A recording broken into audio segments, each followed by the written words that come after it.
Nungamalari, a lot of you are asking me if it's okay for you to call me auntie, given you're Anglo-European. Yes, of course it is. It's a term of respect and endearment, and many of us Aboriginal people, we love to be recognised in that way. So by all means, you're welcome to call me auntie, of course.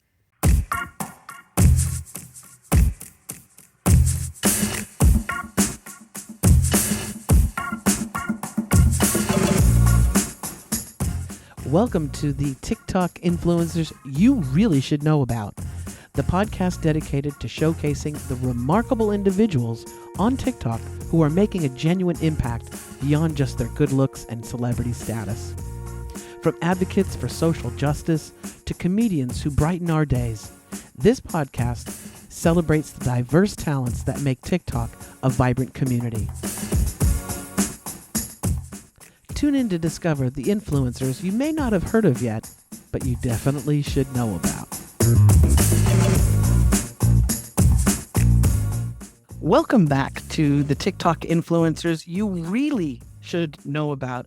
And today I am very excited about today's show because I've been waiting anxiously and yet patiently at the same time for my two guests to come on today. The TikTok channel is called Ask Auntie and Ask an Ally. And I think that after today's episode, you're going to want to rush to their TikTok channel and check it out. My guests are Carla Rogers, a Churchill Fellowship recipient and a dedicated Indigenous ally who founded Evolve Communities back in 2005, and Aunty Munya Andrews, who is an Aboriginal elder from the Kimberley region of Western Australia. She is also the co-director of Evolve Communities. She is also an author of several books, and I was really tickled to find out that she is also a barrister. For those that are not, for those American folks, that's an attorney. So welcome to the show, both Carla and Aunty Munya. Nungamalari, Christine. Hi, That's Christine. fantastic. Good to be here. Yeah. And I wanted to say, because I was practicing Nunga Manladi. Yeah. Yes. That's hello and body. Yeah. It's so beautiful because you start your TikTok videos. A lot of them, you start with that. Yeah. So beautiful. It's such a wonderful way to be received as someone who's watching. So Yeah. I want you to know I appreciate that. And I tried. I hope I didn't do it injustice, but I hope I did okay. So, TikTok. Did you ever think that you would? Yeah. Did you both ever think that you would be on the platform of TikTok? Well, Heavens, I can tell you no. a funny story about Yeah. that. Yeah. If you like. So, yes, the team were encouraging us to, but we were a bit resistant because we were pretty busy with the other social platform. Yeah. And we thought it was for young people, at the time, which has turned out to also be a good thing. But then we went to a conference in Sydney. It was actually with a professional institutes conference. And they asked us if we had anything exciting coming up. And I stood in front of several hundred people and announced that we were launching on Tinder. On Tinder. Tinder. So that's how savvy I was, Christine. Oh, I love it. I did mean TikTok. She did. Yeah. But yeah, no, we didn't. But it's just been incredible, hasn't it, Auntie? Yeah, it has been great. Yeah. But I also have the distinction of being banned from TikTok. Ooh, what did you do? And I thought, oh my goodness, such a rebel. You know, being a barrister, you're a fit and proper person. And so like, oh my God, they're seeing me as a rebel of some sort. And anyway, there was just some misunderstanding, I think, with the Chinese developers and that not understanding Aboriginal language, because I teach body language on there and maybe thought I was saying Something nasty. Yeah.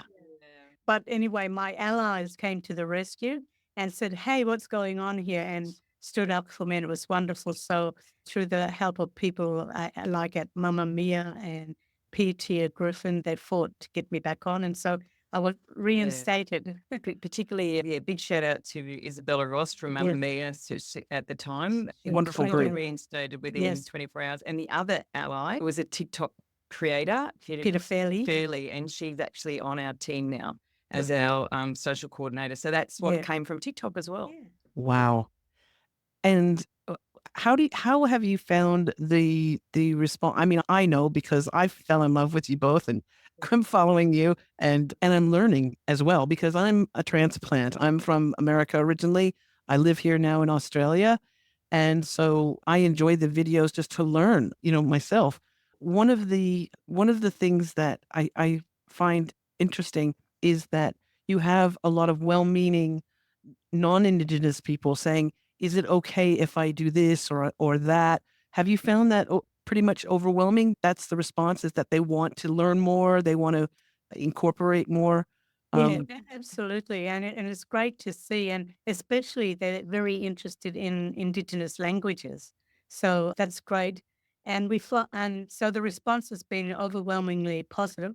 Of course, there are always the naysayers and people who leave negative comments. But, even questions and comments like that is an invitation to have a dialogue with us. We have a no guilt, no blame, no shame philosophy. And that's to encourage us, to all of us, to have a dialogue with one another without, us going, tut, you can't say that. We encourage discussion of all sorts. And I think it's like, so I realized in our bio that you read out, our team maybe made a bit of a mistake because it can be confusing because it says that I'm an Indigenous ally. And what that means is that I'm a non-Indigenous person that's an ally to First Nations people.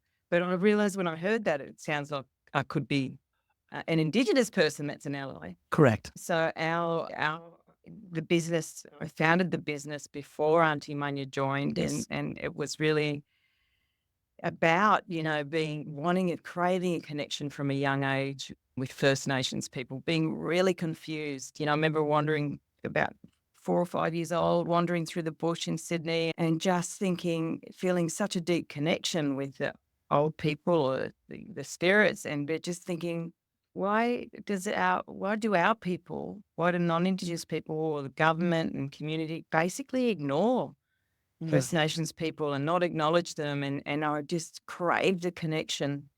And it took me a long time, Christine, to get that connection. But I remember being really scared or frightened of saying or doing the wrong thing and not knowing how to go about it. So I guess and then fast forward many years, and Auntie Munya joined the team. And then we're like, we want to create a kinder, more inclusive Australia that really honours and learns and heals from this First Nation wisdom. How do we do that? And then we realised, well, it's really about teaching people like myself, non-Indigenous people, how to be confident and effective allies. And so that was kind of the genesis, the birth of it all. Yeah. So that's why, the Auntie Munya, as you know, is just so endearing and open and generous with her knowledge. So we focus the journal is more focused on Ask Auntie. We sort of laugh and say Ask Auntie and a sidekick. And sidekick. Well, and I didn't know much. I was oblivious of being an American.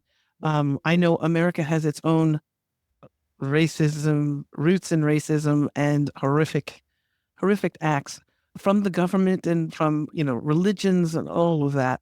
And for those that are not familiar with the divide that has happened as well, and the racism that is here in Australia, and if you feel comfortable talking about it, either Auntie Munya or Carla, to give people an idea of how, especially how Aboriginal people have been treated over the last few hundred years, I guess.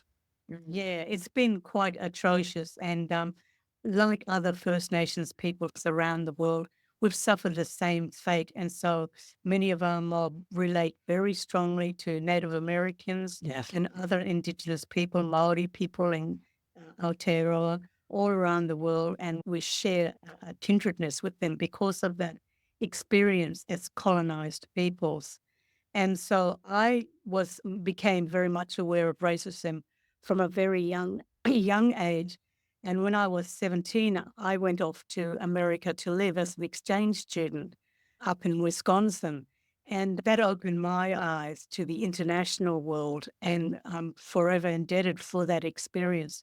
But all the time in our teachings, in all that we teach, and that we try to create that broader awareness too of other people's struggles and to show the commonalities and similarities with faith and about us all becoming allies to each other. Yeah, it's pretty stark, Christine. Like, Mm. so we have like other countries, as Auntie says, but the incredible effect of transgenerational trauma, Yes. colonization, the Yeah. stolen generation, and we have a significant gap in Australia, which between Indigenous and non-Indigenous people across all areas. Aboriginal men live 10 less years on average, and women 8 less years. That's on average. But if you were to compare a population in a community in the North Shore of Sydney with one in remote Australia, that difference can be up to 40 years Wow. in expectancy. And then the other statistics are horrendous, and some of them are actually getting worse. Double the rates of suicide, just the health statistics generally, Yeah. the economic disparity. And then, what was kind of really devastating in Australia was that, we had this important referendum, this choice last year to recognise First Nations people in the Constitution and to give them just a voice to Parliament, and that got voted down. What was it, by 60% of Yeah. Australians? So that's And that brought up a lot of wounds, I'm so sure. many. Yeah, so many words. The other thing we found too is most Australians actually aren't aware of the real history of this country as well. Right. I'm very proud of my birth certificate because on it says born in the Derby Native Hospital. The native hospitals, we were segregated in Australian society.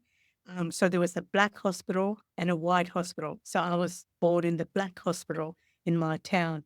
And I grew up with that apartheid, if you like, from a very young age.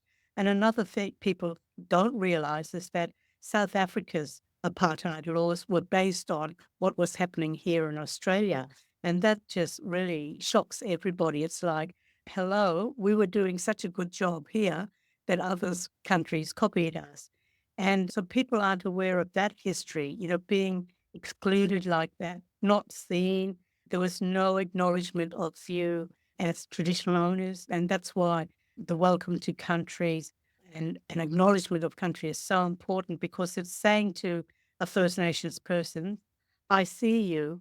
And not only do I see you, but I respect you. And people who've not been excluded in life like that cannot understand or appreciate just how powerful a statement that is. People say to me, oh, but Auntie, isn't that tokenistic? And I go, no, you have no idea what it means to our mob. And for those of us who are old enough to remember what it was like, in Australia, growing up with that level of racism.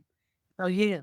I can't imagine it. I mean, I can see the comparisons to what happened in America and what happened in America repeatedly Yes. with Native Americans, but also with the Black community and racism that was there. They had separate drinking fountains, separate pools, Yes. all of that.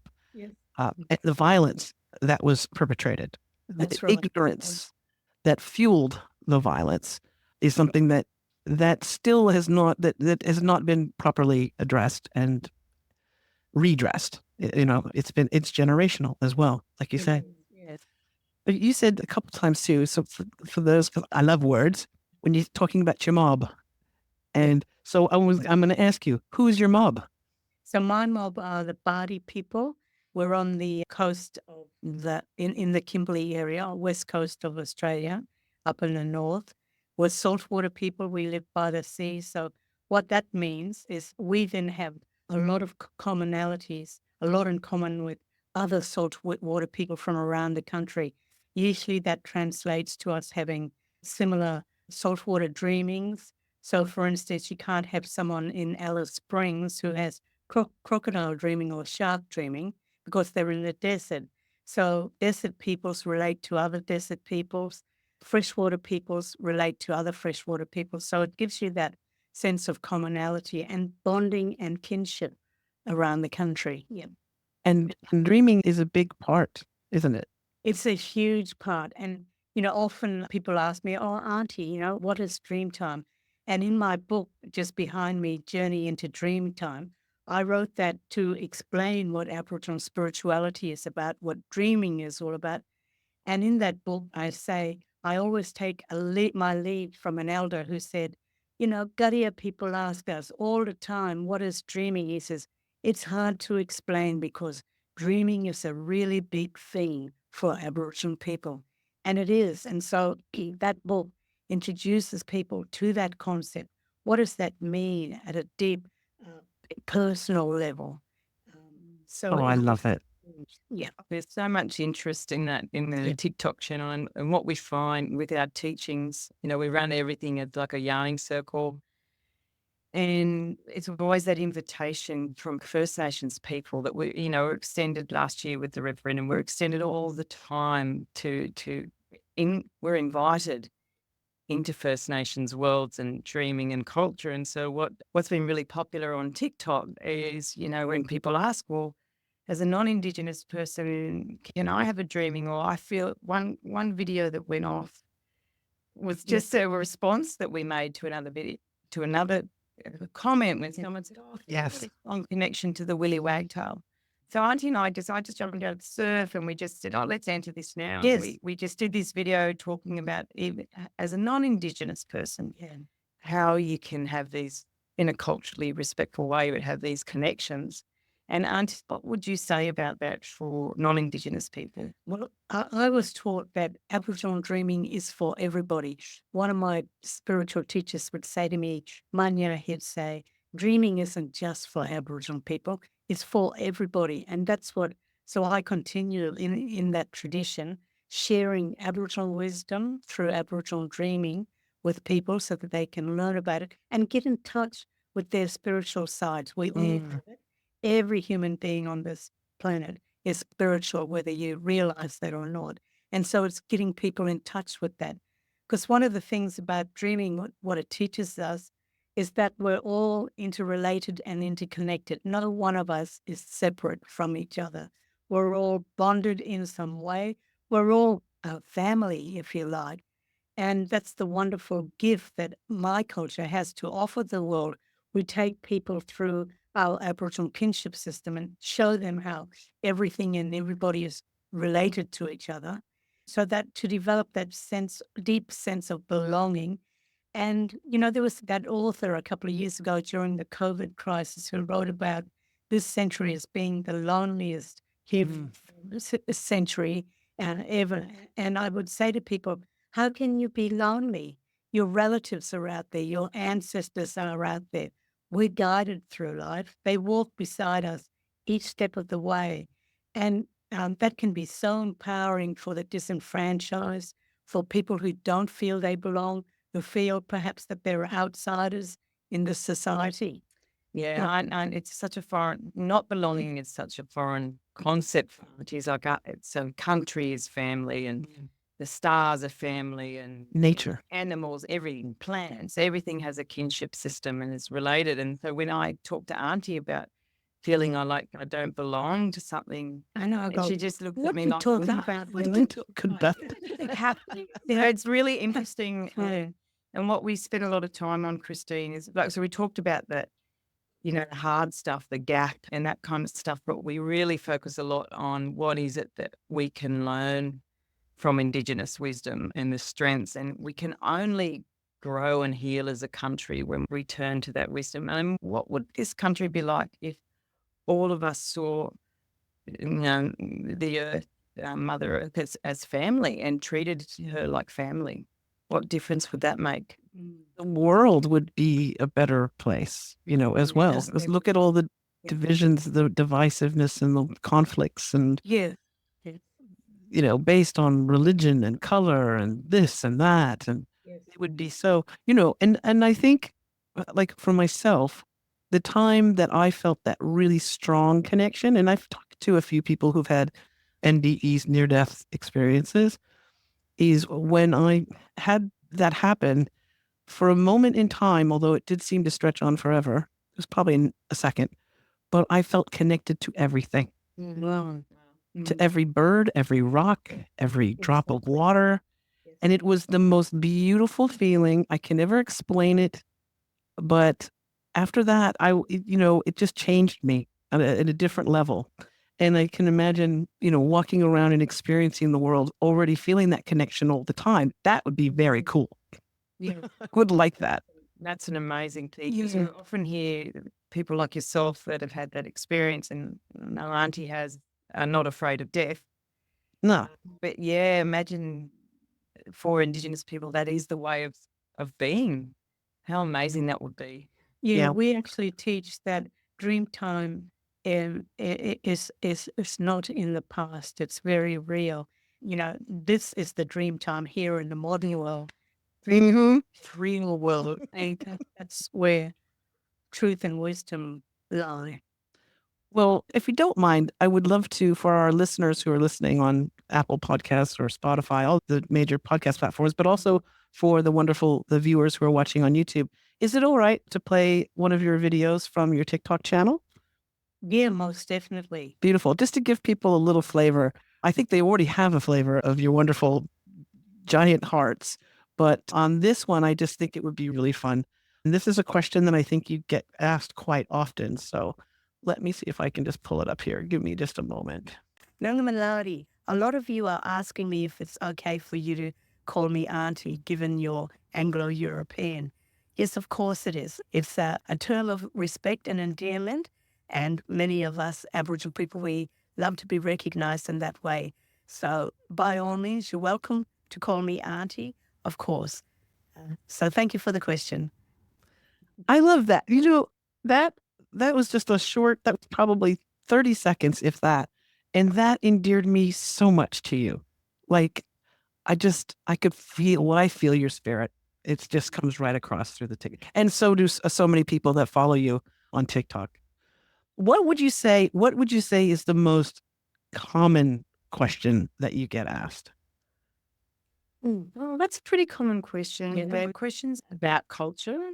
Yeah. Another is people ask me, they say, "Oh, Auntie, I've just found out I might have Indigenous heritage. How do I go about finding about my family?" And so that's a very common one. Yeah. And then lots of questions about how non-Indigenous people can engage in a respectful and appropriate way in Indigenous culture. How can you partake in, you know, what if I feel a strong connection to country? And our Auntie would respond, well, of course you have it. We all have that strong connection to country, and just fostering that, but also about cultural protocols like acknowledging country and how to do that in a Gemmen's an Aboriginal English word for like not do it silly. So how can you do it in a way that's not Gemmen and in a genuine way? Look, people often ask me, "Oh, Auntie, how can I develop a deep spiritual connection to this land?" And so I say to people, "Are your family buried in this country?" And they look at me and go, "Yes." And I say, "Well, the bones of your loved ones are buried in this land. That is just sacred in itself. And we have deep respect for that as Aboriginal people. So you already have a deep connection to country." Wow. And so it's encouraging people to just get in touch with that feeling and know that they belong here and that we all have a responsibility to one another as well. and questions about like buying black, like buying, how do I know if I'm buying Aboriginal art? Like that's a really Can I good wear question. the Aboriginal t-shirt, the flag and that? Mm. And same thing, I said, yes, of course you can. Yeah. Things like that. And it's that connection, isn't it? It's that connection to that we have lost in our digital age and being busy. Got to do this, got to do that. We've sort of lost that connection to the earth and to all that is really magical around. We're very cynical. We've become a sort of a cynical species, haven't we?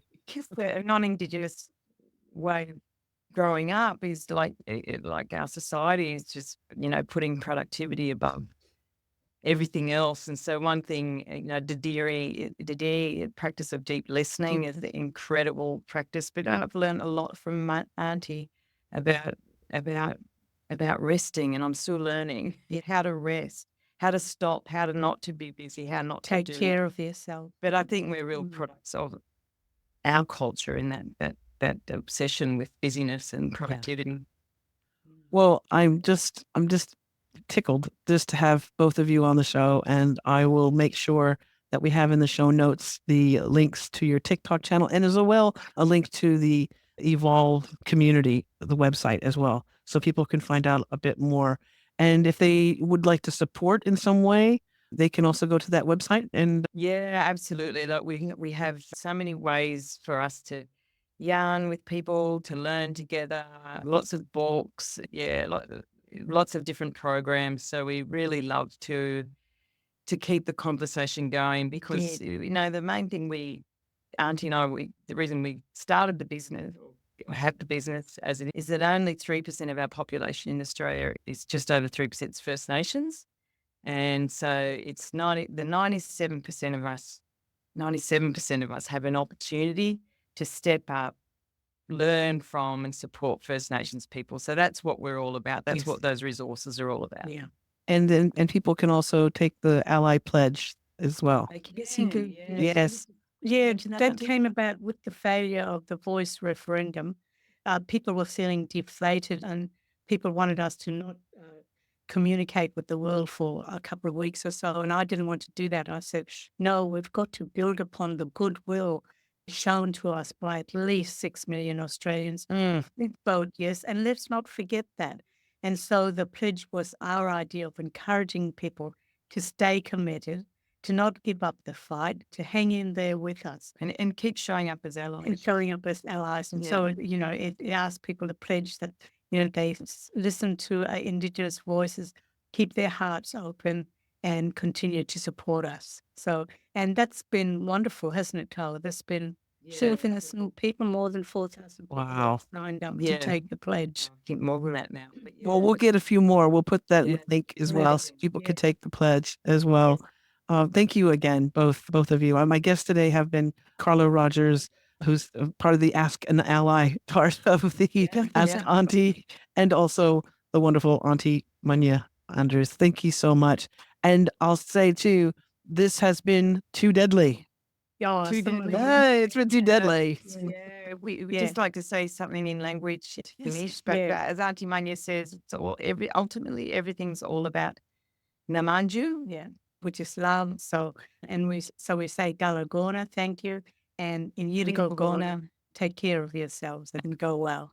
Oh, that's beautiful. Say that one more time and I'll pretend like I'm saying it. In Yidigal Gona. In Yidigal? Yeah. Yidigal, you got it. In Yidigal? Gona. Yeah, that's it. Gona. Oh, wow. Gona, go well. Yeah. And Namanju? Namanju? Namanju. Love. Namanju. It sounds like that board game, Jumanji. Namanju. Namanju. Okay. Not to be mistaken, yes. No. Thank you again so much. I really appreciate both of you. You're welcome. And thank you, wonderful listeners and also viewers on YouTube. Thank you so much for tuning in today. If you got something joyous out of this conversation, if you would like to share this, and you should, please feel free to share this show on your social media with your friends, your family members. Really important to get this information out and also to support the wonderful Evolve communities. And again, all those links are going to be in the show notes, so you can check out the TikTok channel, like some of those videos, comment, because you might get a comment back as well. And if you'd like to check out our TikTok channel, we are, of course, the TikTok influencers. That's going to be on TikTok. And there is a link in the show notes to that as well. If you want more information about my business and my coaching, you can go to christineblosdale.com. All those links are going to be there. So until next time, as we say, make sure you keep scrolling, because you never know, you might stumble across an influencer you really should know about. Until next time, take care.